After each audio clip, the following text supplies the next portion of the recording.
Meditate means think deeply about. So, ibig sabihin, iniisip mong ng malalim ang tungkol sa mga nakasulat dito. Devotion means love, loyalty, enthusiasm for a person or activity. Religious worship or observance. Yan po ang devotion. So sa James 1:10, for whoever keeps the whole law and yet stumbles at just one point is guilty breaking all of it. So kaya nga po minimeditate para maingat na masunod ito. Kasi napakabigat po ng kapalit kapag tayo ay nagkamali sa isa. Damay po lahat. Amen po. So observe nyo po. Tingnan nyo kahit noon pa man, ang mga taong may alam sa batas is a wise person. Diba? Hindi mo maloloko. Yung iba nga lang ginagamit ang alam sa batas sa mga maling bagay. Amen po. Dahil yung ibang walang alam sa batas, ano nangyayari? Naloloko po sila. Isang example po dyan, yung na mga sabihin na natin mga mayayamang tao na naloloko po nila ang mga taong may pag-aari ng malalaking lupa. Na sila yung nagbungkal, nag-ingat, nag-alaga ng isang lupain because of lack of knowledge sa batas. May pupunta ngayon na isang tao na hindi taga ron at sasabihin sa amin ang lupang ito. At magpapakita po ng kung ano-anong dokumento na nakasaad sa batas. So ano po nangyayari? Nawawalan po yung mga taong walang alam sa batas. Kaya nga po, napaka-importante po na matutunan po natin ang batas dahil ito po ang mag-iingat po sa atin, ito po ang magbibigay po sa atin ng prosperous and successful life dahil tayo po ay sumusunod doon. Amen po. Ignorance from the law excuses nothing. Ignorante sa law, sila yung kawawa. Naaagawan ka ng possession. Amen po. The most powerful forces on earth is law. The word of the king becomes a law. So principles of the kingdom. Amen po. Law is inherent in creation. So which means something as permanent, essential, or characteristic attribute vested in someone as right or privilege. Yan po ang law is inherent in creation. Number 4, law is necessary in creation. Law is essential to life. Kailangan po yan sa ating, kasi kung wala pong batas, amen po, even sa ating buhay, kung wala tayong batas na sinusunod, anong mangyayari? Kakainin mo, iinumin mo ang gusto mo, ang maibigan mo, and then, anong mangyayari? Madi-distract, magkakaroon ng distraction ang iyong katawan, ang iyong buhay. Amen po. Kaya napaka-importante po ang law, even sa ating mga buhay. Amen po. Personal life. The key to success is life is law. Batas pa rin po. Absence of the law is the beginning of destruction. Diba po? So kapag nawala po ang batas, nagsisimula pong magkaroon ng destruction, everything here on earth. Especially po sa buhay po natin. Pag nawala po ang batas, ginawa mo yung mga bagay na hindi ayon or hindi nararapat sa iyong katawan, magkakaroon na ng destruction ng katawan mo. God created life to function by law. The law of wisdom. Knowledge of law laws, and principles are the source of wisdom. Mababasa po natin sa James chapter 3, verse 13 to 17. Sabi po rito, "Who is wise and understanding among you? Let him show it by his good life, by deeds done in the humility that comes from wisdom. But if you harbor bitter envy and selfish ambition in your hearts, do not boast about it or deny the truth. Such wisdom does not come down from heaven, it but is earthly, unspiritual of the devil. For where you have envy and selfish ambition, then you find disorder and every evil practice. But the wisdom that comes from heaven is first of all pure, then peace-loving, considerate, submissive, full of mercy and good fruits, impartial and sincere." So knowledge of law and principles are the source of wisdom. Amen po. So knowledge of law and principle produce boldness. Knowledge bring confidence. Ignorance produce guessing. Ano uli yun? Knowledge bring confidence. Ignorance produce guessing. Amen. Nanguhula ka na lang.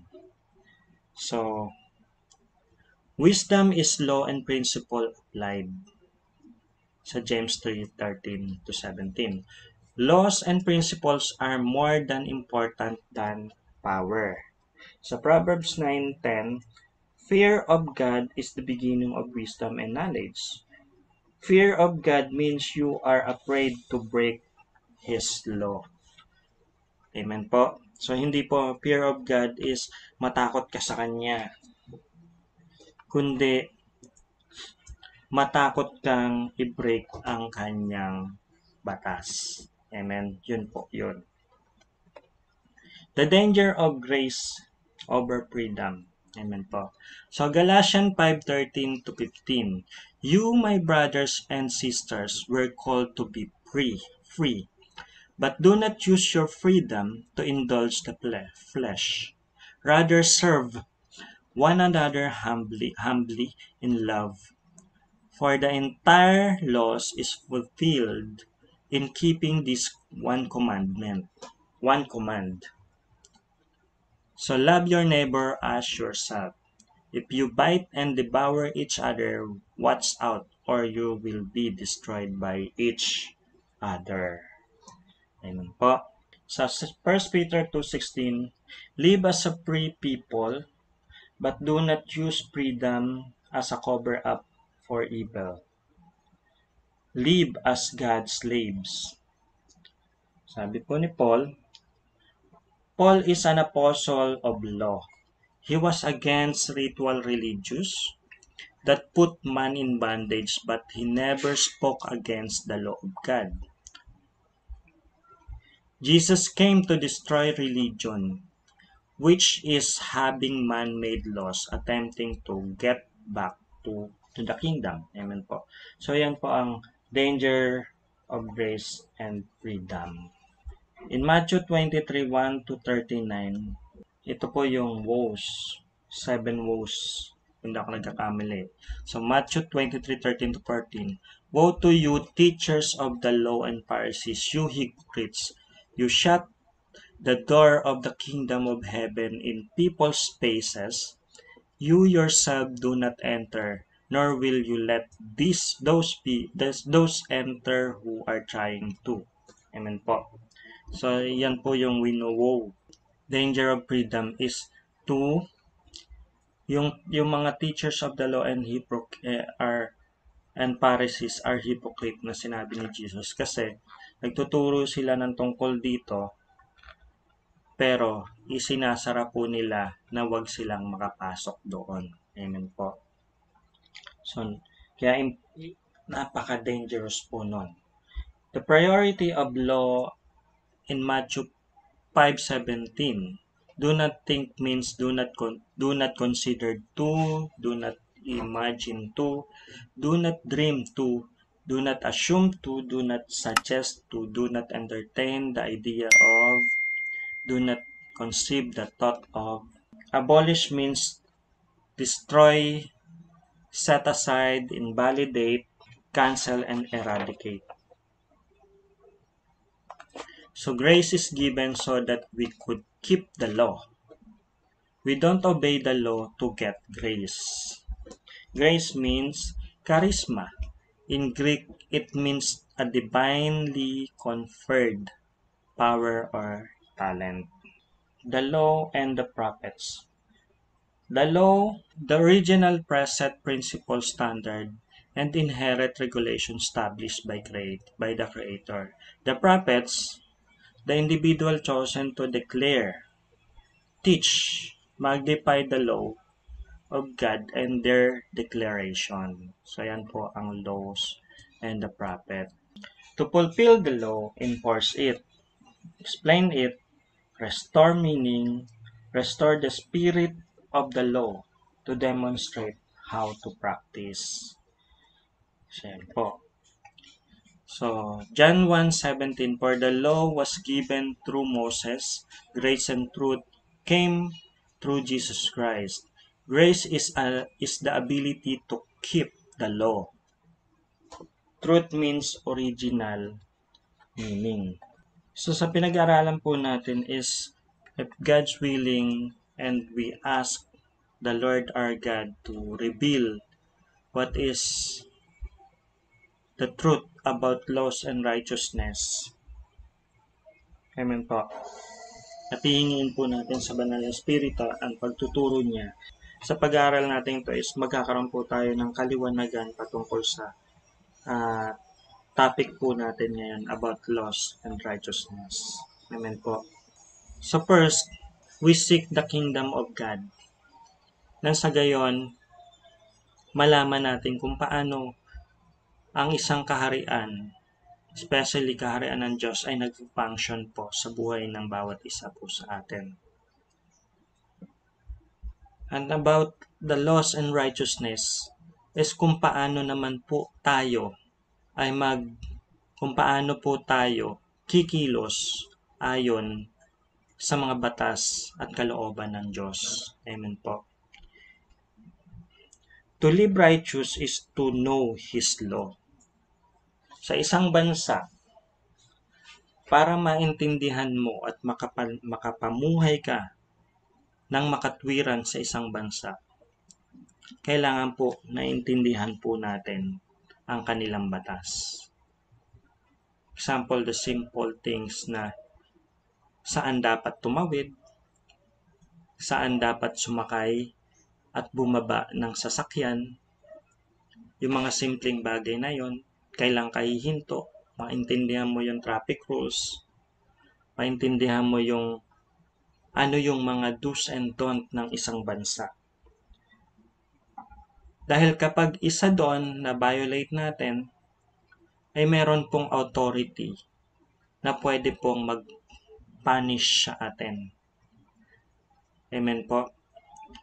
Na kumbaga sa sinabi ni Paul, anong ikatatakot mo kung ikaw ay gumagawa ng mabuti? Ang natatakot lamang po sa authorities is yung mga taong unlawful. Amen po. So to live righteous, we must align to the authority. This is why Jesus emphasized the kingdom and the need to be righteous so that you can receive all things added unto you. Yun po ang sinasabi. Yung privileges and benefits of His kingdom ay magiging madali pong makarating sa atin. Why? Dahil nga po sinabi po sa Joshua na if we keep the book of law and meditate it day and night, hindi po para basahin, kundi para mabagawa po natin, maingat na maisakatuparan po natin ang bawat nakasulat po rito. na sa gayon magkaroon po tayo ng prosperous and successful life. Amen po. Napaka-importante po. Dahil nandito po sa Biblia, sa pag-meditate at sa pagsunod, sa pag-apply ng bawat nakasulat dito, at sa pag-intindi patungkol sa kaharian ng Diyos, nakasalalay po ang successful and prosperous life natin sa mundong ito. Na kahit meron po tayong pandemic sa panahong ito, ay hindi po tayo maapektuhan. Bakit po? Kasi we are living in the kingdom of God here on earth.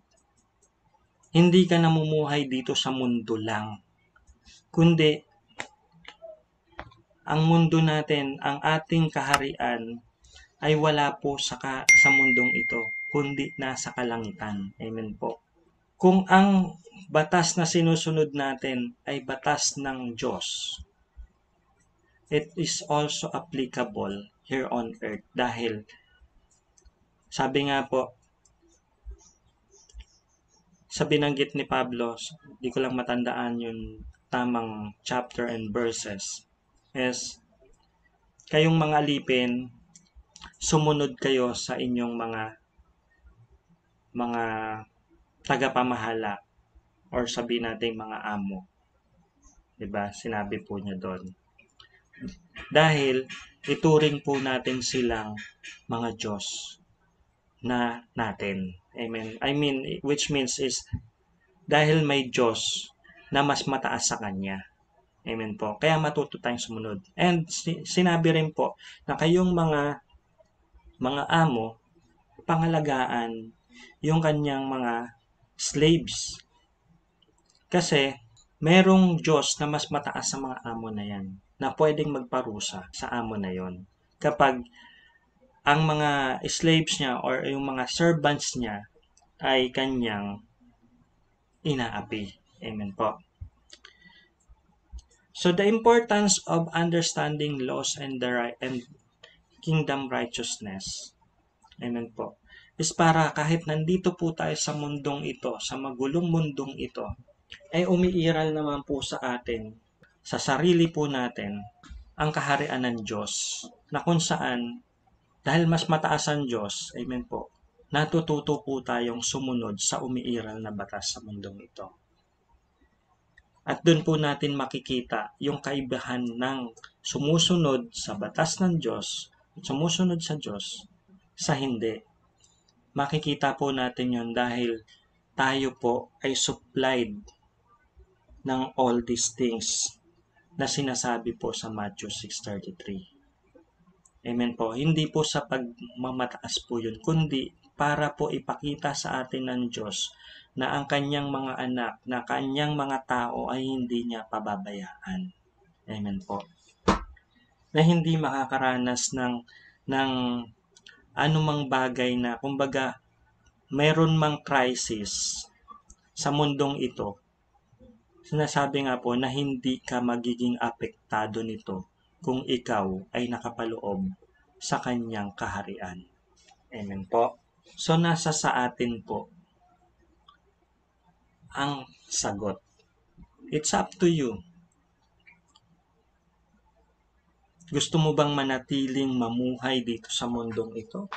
O gusto mong mamuhay na nandito ka sa mundo, pero ikaw ay sumusunod sa isang bansa or sa isang kaharian na hindi mo nakikita, na alam mo na siyang magpo-provide ng lahat ng pangangailangan mo. Amen po. So, nasa sa iyo. Ikaw lang ang sasagot nito sa sarili mo. Ikaw ang magdidesisyon. Ba't ibinigay na po ng Diyos sa iyo, sa atin, kung ano ang dapat po natin gawin. Sabi nga po sa Joshua, read and meditate the book of law na magre-result po sa atin ng prosperous and successful life. Amen po. Amen. So, maraming salamat po. At sa mga sandaling ito tayo po ay manalangin. Amang nasa langit, makapangyarihan sa lahat. Maraming salamat po sa pagkakataong ito na ibinagkaloob mo sa pag-aaral po na ginawa po namin. Patuloy o Diyos na ikaw ang manguna at ikaw ang patuloy na magbigay ng kaunawaan sa bawat isa na makakapakinig nito nang sa gayon ay maisagawa po namin na kahit nandito po kami sa mundong ito, magkaroon po kami ng makatwirang pamumuhay ng naaayon sa iyong kalooban, Father God. Na kahit meron po kami sinusunod na umiiral na pamahalaan at batas, ay matutunan po rin po namin mag-submit sa umiiral na pamahalaan. Nang sa gayon, Lord, ay maranasan po namin ang magkaroon ng prosperous and successful life, O Lord. Hallelujah. Father God, sa kabila ng pandemyang umiiral, ikaw po, O Lord, ang siyang magturo sa amin sa bawat isa kung paano susunod sa mga polisiya ng gobyerno, O God. At hindi po kami maging mga pasaway, hindi po kami maging mga violators of the government na umiiral sa bansang ito, O Lord, sa mundong ito. At kami po, O Lord, ay tumingin sa iyo. Nang sa gayon, O Lord, magawa po namin ang mga dapat po namin gawin na ayon sa batas ng tao at naayon sa batas mo, Father God. And continue, Father God, that I declare healing, I declare opening of eyes, I declare, Father God, favor upon favor sa mga taong makakapakinig nito. I declare, O Lord, na financial breakthrough, O Lord, sa bawat taong makakapakinig. Nang sa gayon, O Lord, makita at maranasan po nila ang iyong kapangyarihan, Father God. Na hindi lamang po sa physical things, O Lord, but in spiritual knowledge, O Lord, na nagmumula sa iyo, na maintindihan at mabuksan po sila sa mensahe ng iyong kaharian, Father God. Maraming salamat po. Sa iyo po ang papuri, pagsamba in Jesus' name. Amen. Amen.